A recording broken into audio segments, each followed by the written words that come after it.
Truck ଧକ୍କାରେ ମହିଳାଙ୍କ ମୃତ୍ୟୁ ମାମଲା, ଟ୍ରକ୍ ଜବତ, ଡ୍ରାଇଭର ଗିରଫ।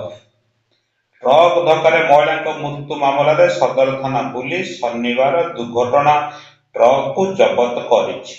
ଟ୍ରକ୍ ଚାଳକ ପଶ୍ଚିମବଙ୍ଗର ବୀରଭଦ୍ରମଙ୍କୁ ଗିରଫ କରାଯାଇଛି।